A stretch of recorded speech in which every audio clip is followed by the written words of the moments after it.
আসসালামু আলাইকুম প্রিয় ঢাকাবাসী, সবাই কেমন আছেন? আশা করি আলহামদুলিল্লাহ ভালো আছেন। কিন্তু মুই বেশি ভালো নাই। মোর এক দেশি ভাইয়ের লাগে আজকে হঠাৎ করে পরিচয় হইলো, কিন্তু দেশি ভাইয়ের মন খারাপ।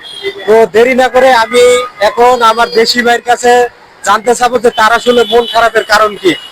ভাই, যদি আপনার একটু পরিচয়টা দিতেন আমাদেরকে। ভাই মোর নাম বেল্লাল। তা আপনার মন খারাপ কেন ভাই?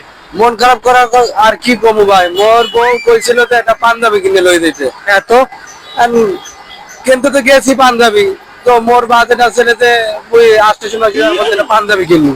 তাইলে কি হলো যে আপনার এখন মন খারাপ হয়ে গেল? পাঞ্জাবি তো আপনি দেখছি মনে হয় কিনছেন একটা। কিনছি তো ভাই, পাঞ্জাবি কিনতে গেছি, যাইয়া পড়ছি এই অস্কার কাকুর দোকানে। তা অস্কার কাকু কি করলো আপনাকে? এই দোকানদার কাকু পাঞ্জাবির দাম চায় 35 টাকা মাত্র?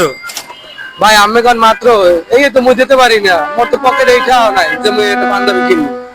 পরে মুই কি করছি, অস্কার কাকুরে বুঝে টুঝে কইয়া যেভাবে হোক মোর বোর কথা কইয়া, এরপরে হ্যাঁ হাত পা ধরিয়া মুই হ্যাঁ 2000 টাকা দিছি।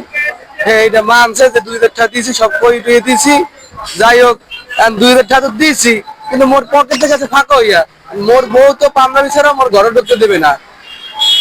তাহলে এখন এখানে দাঁড়াই আছেন কেন? এই যে মন খারাপ, কেউ পকেটে টাকা নেই, পকেট ফাঁকা হয়ে গেছে। ভাই তাহলে বলছেন ভাই, ঈদের মার্কেটে বউরে খুশি করতে যাইয়ে নিজের পকেটে আবার অখুশি করে ফেলাইয়েন না, ঠিক আছে? তাইলে কিন্তু মোর দেশিবের মতন অবস্থা আপনাদেরও হইবে।